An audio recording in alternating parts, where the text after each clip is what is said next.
Revenons à notre réalité. Le principal défi de l'année écoulée, comme l'an passé, est d'expliquer Israël au monde. Ce matin, nous accueillons Eylon Lévy, chef de l'initiative de communication civile et ex-porte-parole du gouvernement pour la communication internationale. Bonjour. Bonjour. Quels sont tes plans ce soir? Tout d'abord, moi, je veux dire que ce n'est vraiment pas correct ce que vous m'avez fait ici.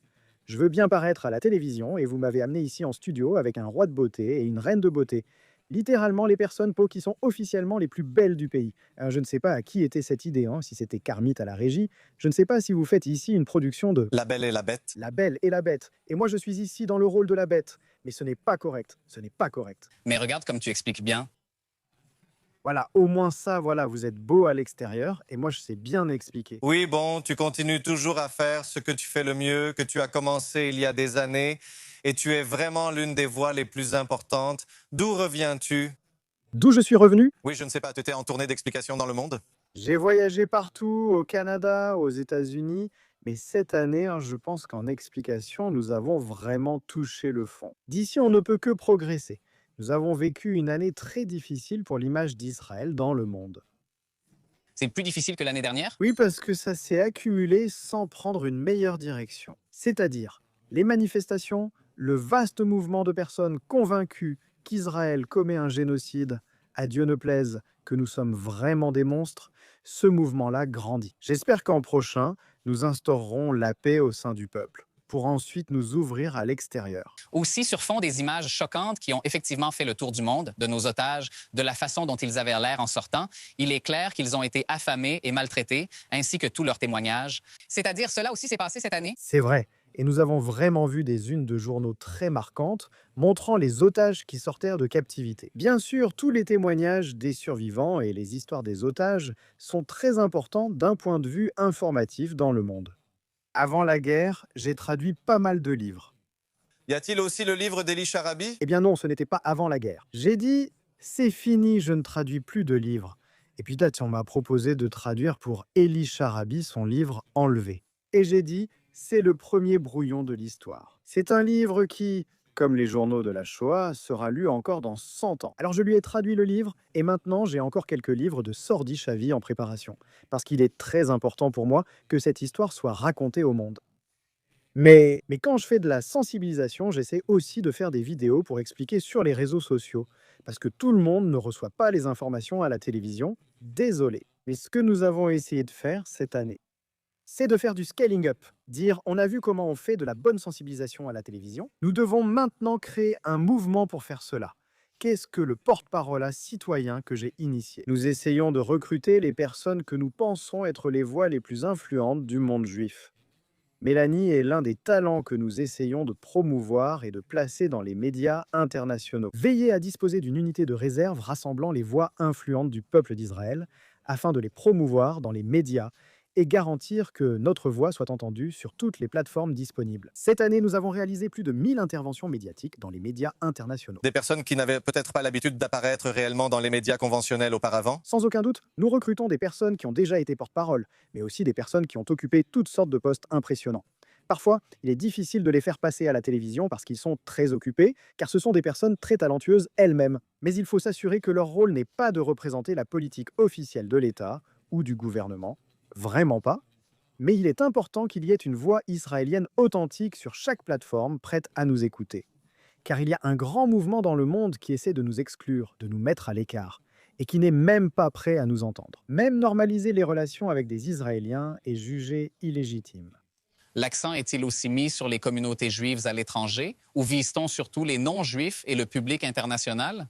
Donc en fait, nous agissons sur deux axes. Il y a les médias traditionnels, la télévision, la radio, et là nous nous adressons au grand public. C'est un bon moyen de sortir des bulles des réseaux sociaux, parce que tout le monde regarde la télévision. Avec les réseaux sociaux, on peut davantage s'adresser à notre public de base, parce que ceux qui nous suivent sur Instagram sont par définition des supporters, ils t'aiment, ils veulent entendre ton message. Donc j'utilise les réseaux sociaux, Instagram, pour essayer de renforcer le monde juif, ceux qui veulent être nos ambassadeurs à l'étranger. Et grâce aux médias traditionnels, nous pouvons nous adresser directement aux gens chez eux, et pas seulement aux États-Unis et au Royaume-Uni. L'Inde montre un fort intérêt. Une équipe de 10 personnes pourrait y consacrer la journée entière aux interviews. La demande est réelle. Au Nigeria, en Europe et en Amérique du Sud, nous intégrons désormais des porte-paroles hispanophones pour renforcer notre présence mondiale. Tu t'assois et tu frissonnes quand tu vois les idées de nos politiciens dans les médias internationaux qui parfois n'ont pas les réponses à ce journaliste. Et cela arrive assez souvent. Je dirais que nos politiciens évitent d'être interviewés par les médias internationaux. Je ne sais pas, peut-être à cause de cette crainte. Nous avons surtout vu Bennett. Nous avons vu Bennett, c'est vrai. Nous avons vu beaucoup d'autres aussi, c'est vrai. Non, mais Bennett fait ça. Par rapport à Bennett, l'ancien Premier ministre fait en fait un excellent travail dans les médias internationaux. Et ce n'est pas évident, ce n'est pas normal qu'un chef de l'opposition en fait passe à l'antenne pour défendre le pays alors qu'il est sous la direction qu'il essaie de remplacer. Cela n'arrive pas ailleurs. Mais le principal dommage ne vient pas des politiciens israéliens qui bafouillent sur leur téléprompteur en direct, ce sont les choses qu'ils disent en hébreu. Des propos pour leur base, cherchant à grappiller quelques voix restantes. Tout finit par être traduit en anglais, même si des dirigeants de l'opposition formulent des critiques non pertinentes et non constructives, et encore plus les ministres du gouvernement, car ce sont eux qui prennent les décisions. Leurs propos résonnent dans le monde entier, et servent ceux qui veulent montrer non pas le beau visage de l'État d'Israël, mais son visage le plus laid. Deux fronts difficiles à affronter. D'abord, les chiffres, nous sommes peu nombreux. Nous avons un énorme retard numérique. C'est vraiment comme si on ne peut même pas comparer en termes de quantité. Et la deuxième chose, c'est toutes les fake news et l'intelligence artificielle qu'aujourd'hui, il est vraiment difficile de distinguer. C'est vrai, nous avons un retard numérique. Il n'y a rien à dire. Ce n'est pas seulement parce que les Qataris financent les agences de relations publiques mondiales, ni parce que le ministère des Affaires étrangères en paie très peu, ni parce qu'il y a plus de musulmans que de juifs ou plus de pays arabes et alliés. Ce retard ne sera comblé que par l'innovation technologique, en exploitant la technologie, car tout passe désormais par le numérique pour amplifier notre message. Le problème de l'intelligence artificielle est très grave. Pourquoi? Parce qu'il est maintenant possible, en un instant, maintenant, en une seconde, de falsifier une image qui paraît totalement réaliste, et l'œil ne peut pas faire la différence. Non seulement falsifier une image, mais aussi l'animer ensuite, et en faire une vidéo. Nous aurions d'abord examiné l'image falsifiée de Melmi au concours. Donc c'est quelque chose de bien plus facile que ce qui se passe en ville. Réfléchissez, mais voilà. Je vais vous donner un exemple. Oui, la neige de Gaza. Je vais vous donner un exemple d'il y a seulement 2 semaines. La portée d'un juif de Sydney à Bondi Beach, en Australie. Arsen Ostrovsky, un Israélien revenu en Australie il y a 1 mois. C'était presque terrible, la balle lui a entaillé la tête, il a saigné, a pris une photo qui est devenue virale. Ensuite, une photo soi-disant fausse est apparue sur Internet. Il est assis en train de se maquiller avec du sang. Comme si c'était un plateau de tournage et que tout était mis en scène. C'est vrai, et ça circule déjà dans le monde. C'est-à-dire, le problème avec l'intelligence artificielle, c'est qu'on n'a déjà plus aucune raison de croire ce qu'on voit. Et donc les gens sont prêts à tout croire, mais aussi à ne rien croire du tout. Alors, est-ce que c'est à notre avantage ou à notre désavantage? Je dirais que c'est clairement à notre désavantage. Parce que nous voyons maintenant l'union entre, merci, l'intelligence artificielle et l'antisémitisme. Avec la tendance de beaucoup de gens dans le monde qui veulent croire les pires choses sur nous, qui sont vraiment naïfs. C'est comme ça que fonctionne le cerveau humain. Ils veulent croire le pire sur nous. Ils prennent cela avec l'intelligence artificielle qui produit du contenu qu'il est impossible de distinguer s'il est vrai ou non.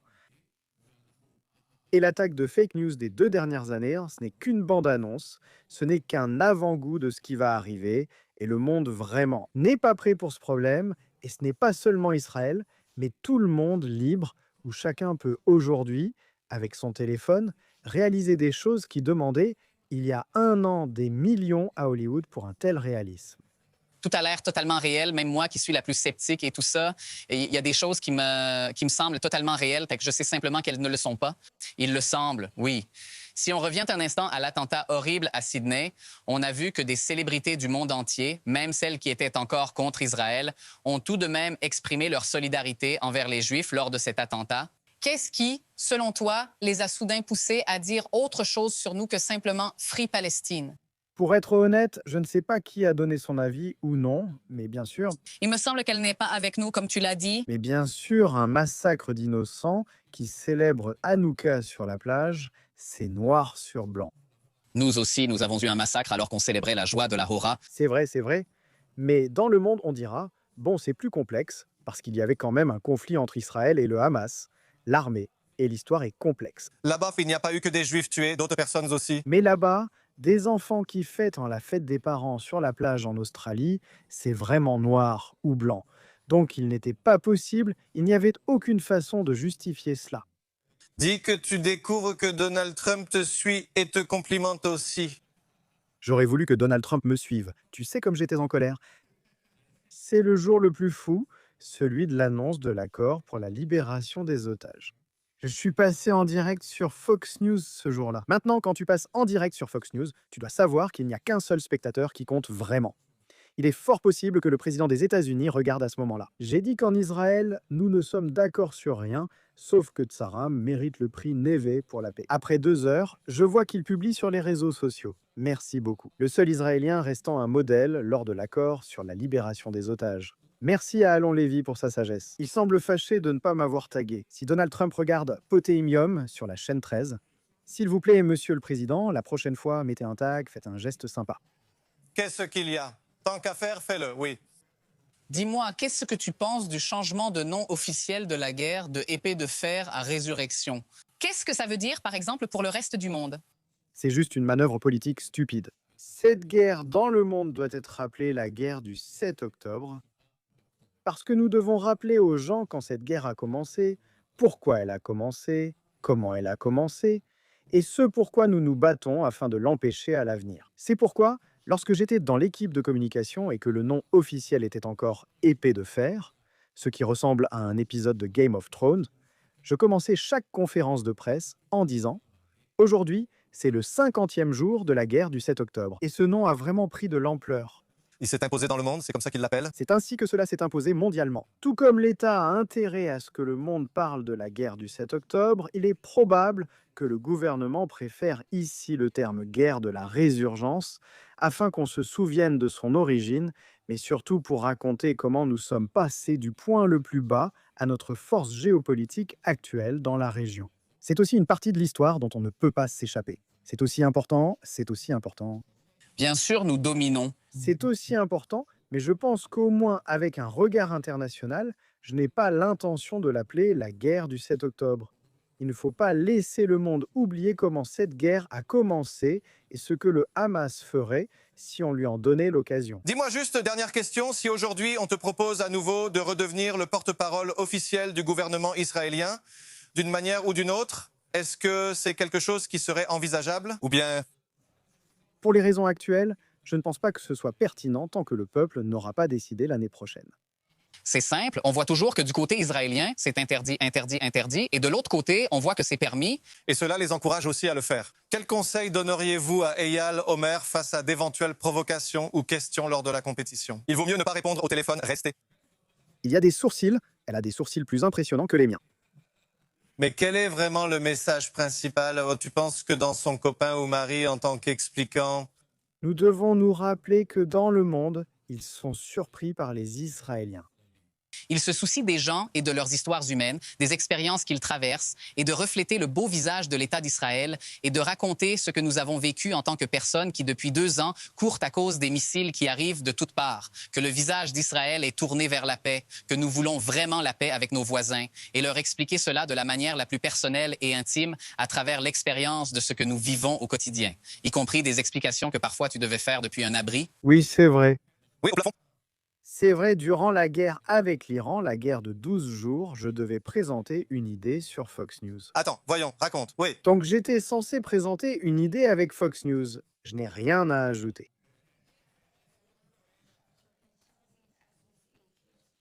Merci beaucoup, merci beaucoup. Bonjour, s'il vous plaît.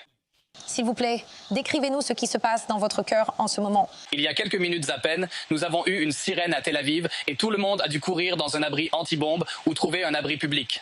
Je suis ici maintenant, entouré de voisins qui sont descendus, mais aussi de personnes au hasard de la rue qui sont entrées. Les amis, s'il vous plaît, silence, je suis en direct, maintenant.